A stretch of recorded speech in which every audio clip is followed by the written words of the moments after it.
और यहां 6 महीने में 4000 यात्री हवाई जहाज से आते थे। 6 महीने में 4000। आज एक दिन में 4000 से ज्यादा यात्री हवाई जहाज से आते हैं। साथियों, इन 25 सालों में इंजीनियरिंग कॉलेजों की संख्या 10 गुना से ज्यादा बढ़ी है। पहले यहां सिर्फ एक मेडिकल कॉलेज था, आज यहां 10 मेडिकल कॉलेज है। 25 साल पहले वैक्सीन कवरेज का दायरा सिर्फ 25% भी नहीं था। 75% से ज्यादा लोग बिना वैक्सीन की जिंदगी शुरू करते थे। आज उत्तराखंड का करीब करीब हर गांव वैक्सीन कवरेज के दायरे में आ गया है।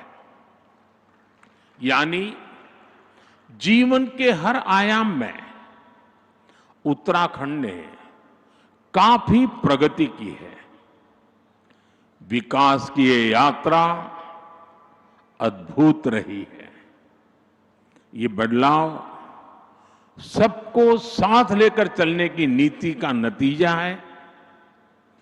हर उत्तराखंडी के संकल्प का नतीजा है। पहली पहाड़ों की चढ़ाई विकासक बाढ़ के रोक दे सी, अब वही बटी नई बाट खुलन लागली। साथियों, मैंने कुछ देर पहले उत्तराखंड के युवाओं से, उद्यमियों से बात की। वे सभी उत्तराखंड की ग्रोथ को लेकर बहुत उत्साहित हैं। आज जो उत्तराखंड वासियों के उद्गार हैं, उनको अगर मैं गढ़वाली में कहूं तो शायद कोई गलती तो कर लूंगा, लेकिन 2047 में भारत थे विकसित देशों की लाइन में।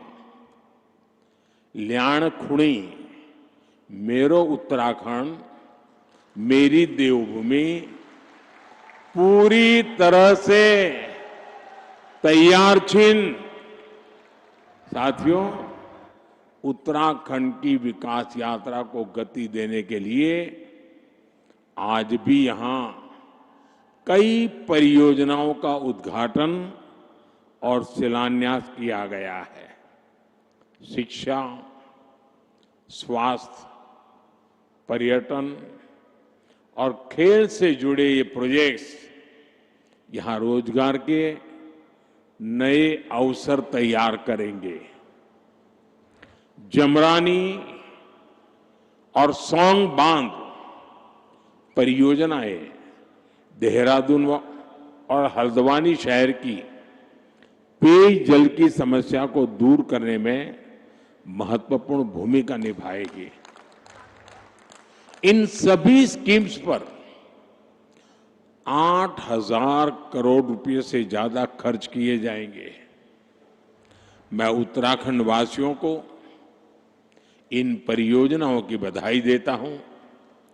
साथियों, उत्तराखंड सरकार अब सेब और कीवी के किसानों को डिजिटल करेंसी में अनुदान देना शुरू कर रही है।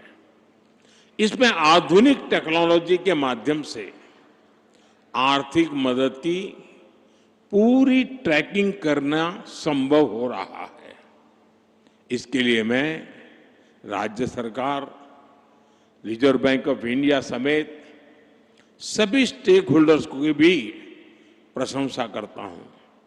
साथियों, देवभूमि उत्तराखंड भारत के आध्यात्मिक जीवन की धड़कन है। गंगोत्री, यमुनोत्री, केदारनाथ, बद्रीनाथ, जागेश्वर, आदि कैलाश, ऐसे अनगिनत तीर्थ हमारी आस्था के प्रतीक है। हर वर्ष लाखों श्रद्धालु इन पवित्र धामों की यात्रा पर आते हैं। उनकी यात्रा भक्ति का मार्ग खोलती है, साथ ही उत्तराखंड की अर्थव्यवस्था में नई ऊर्जा भरती है। साथियों, बेहतर कनेक्टिविटी का उत्तराखंड के विकास से गहरा नाता है। इसलिए आज राज्य में 2 लाख करोड़ रुपए से अधिक की परियोजनाओं पर काम चल रहा है। ऋषिकेश कर्णप्रयाग रेल परियोजना प्रगति पर है। दिल्ली देहरादून एक्सप्रेसवे अब लगभग तैयार है। गौरीकुंड, केदारनाथ और गोविंदघाट हेमकुंड साहब रोपवे का शिलान्यास हो चुका है।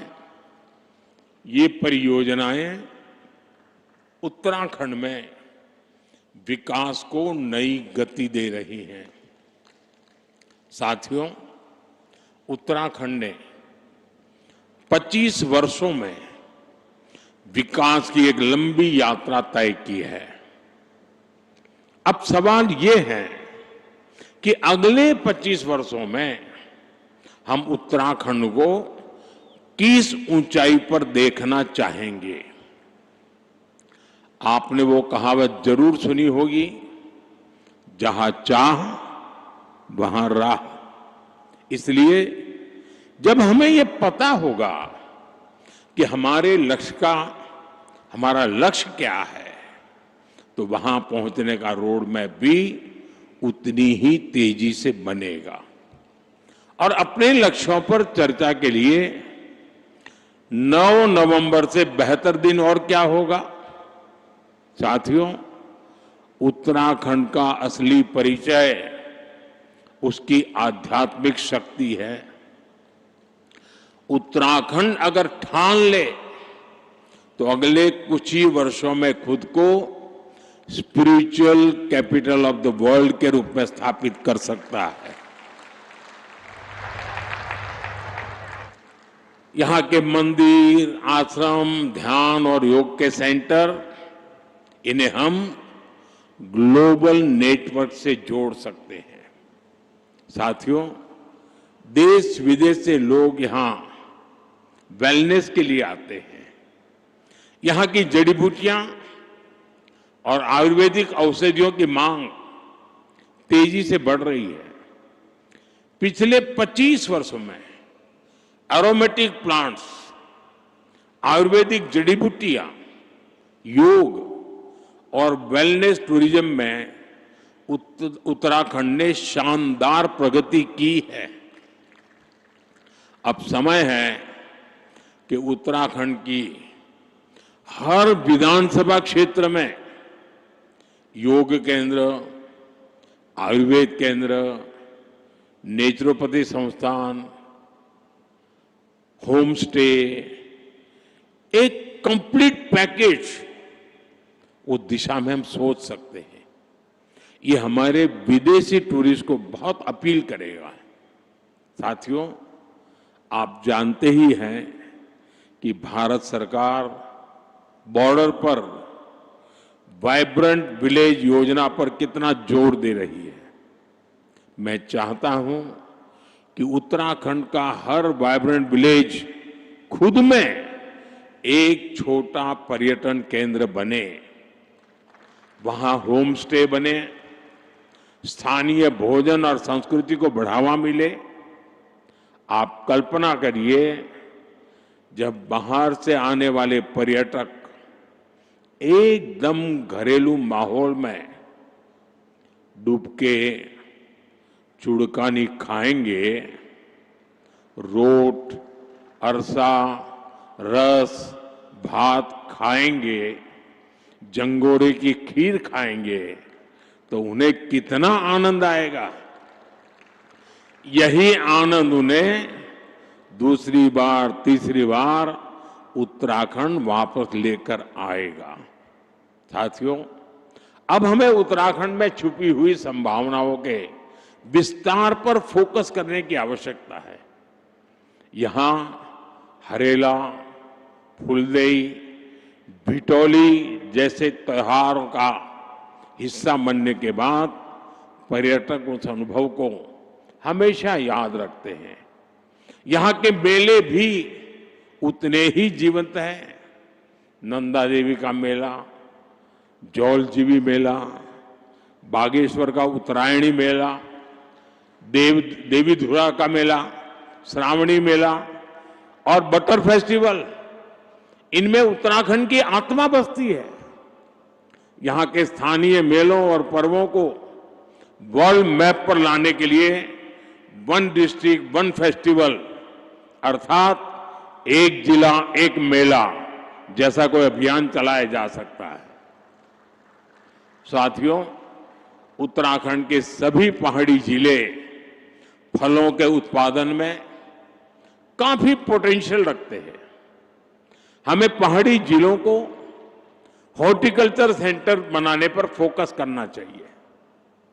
ब्लूबेरी, कीवी, हर्बल और मेडिसिनल प्लांट्स, ये भविष्य की खेती है। उत्तराखंड में फूड प्रोसेसिंग, हस्तशिल्प, ऑर्गेनिक प्रोडक्ट्स, इन सब के लिए एमएसएमईज को नए सिरे से सशक्त किए जाने की जरूरत है। साथियों, उत्तराखंड में 12 महीने पर्यटन की संभावनाएं हमेशा से रही है। अब यहां कनेक्टिविटी सुधर रही है और इसलिए मैंने सुझाव दिया था कि हमें 12 मासी टूरिज्म की ओर बढ़ना चाहिए। मुझे खुशी है कि उत्तराखंड विंटर टूरिज्म को नया आयाम दे रहा है। मुझे अभी जो जानकारियां मिली वो उत्साह बढ़ाने वाली है।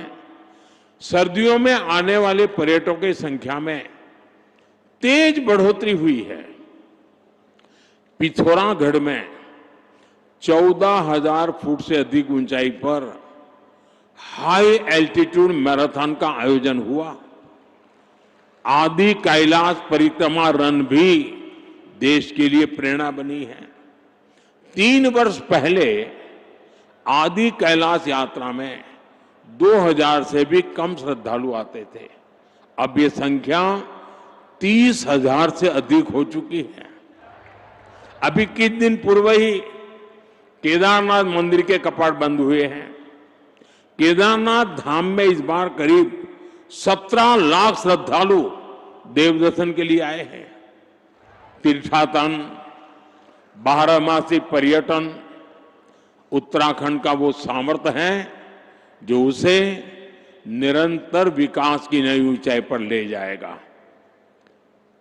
इको टूरिज्म के लिए भी बहुत संभावना है। एडवेंचर टूरिज्म के लिए भी बहुत संभावना है।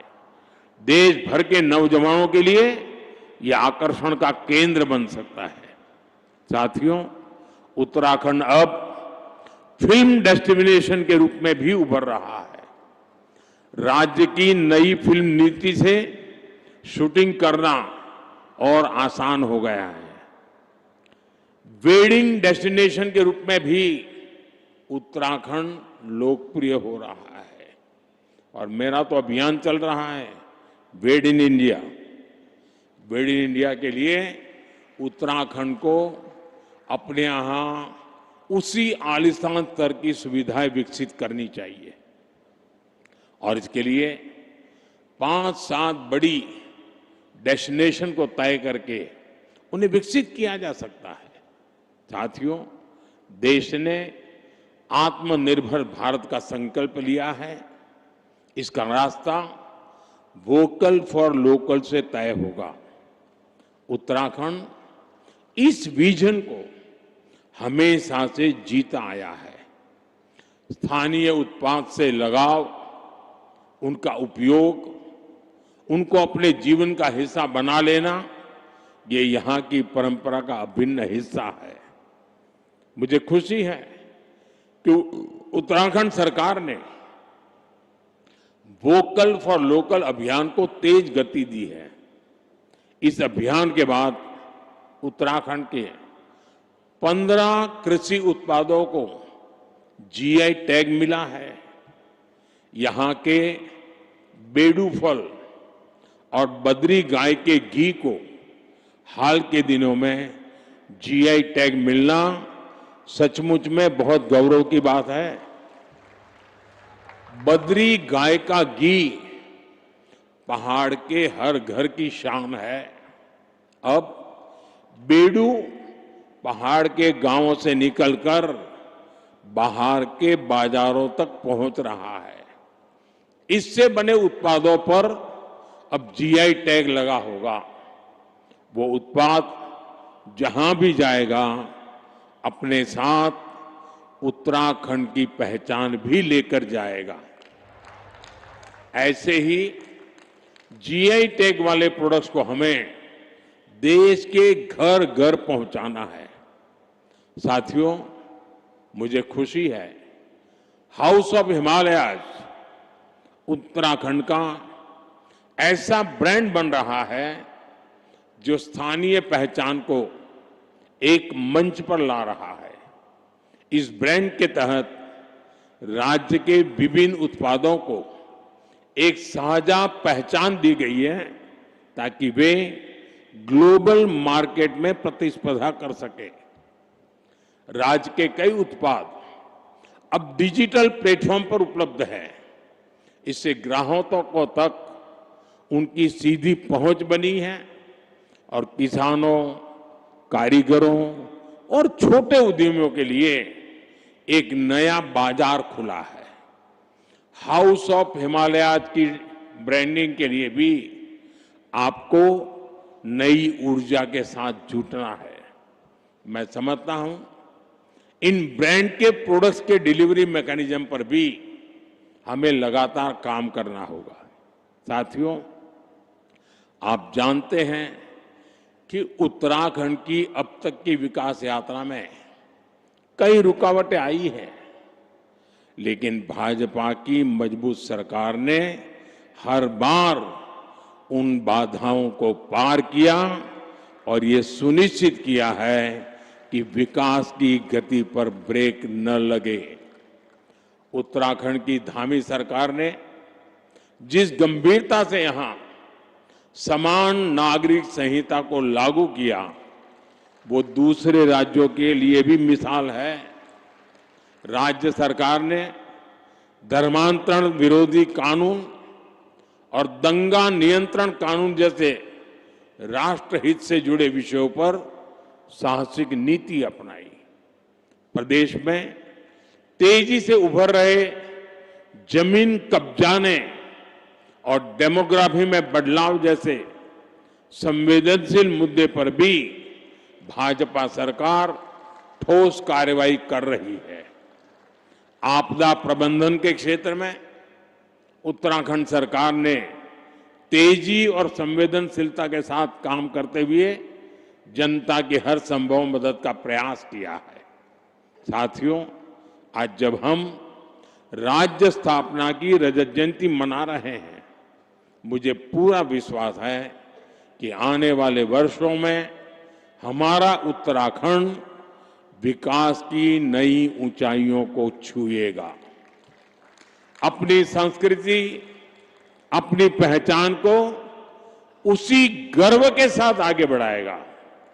मैं एक बार फिर उत्तराखंड के सभी निवासियों को रजत जयंती समारोह की हार्दिक शुभकामनाएं देता हूं और मैं आपसे अपेक्षा करता हूं कि अभी से 25 साल के बाद जब देश आजादी के 100 साल मनाता होगा, तब उत्तराखंड किस ऊंचाई पर होगा, ये लक्ष्य अभी से तय कर लेना चाहिए, रास्ता चुन लेना चाहिए और इंतजार किए बिना चल पड़ना चाहिए। मैं आपको ये भी भरोसा देता हूं कि भारत सरकार हमेशा उत्तराखंड सरकार के साथ खड़ी है। आपको हर कदम पर सहयोग देने को हम तत्पर हैं। मैं उत्तराखंड के हर परिवार, हर नागरिक के सुख, समृद्धि और उज्जवल भविष्य की कामना करता हूं। आप सबका बहुत बहुत धन्यवाद। भारत माता की, भारत माता की। वंदे मातरम का 150वां वर्ष है। मेरे साथ बोले वंदे वंदे वंदे वंदे वंदे वंदे वंदे वंदे वंदे। बहुत बहुत धन्यवाद।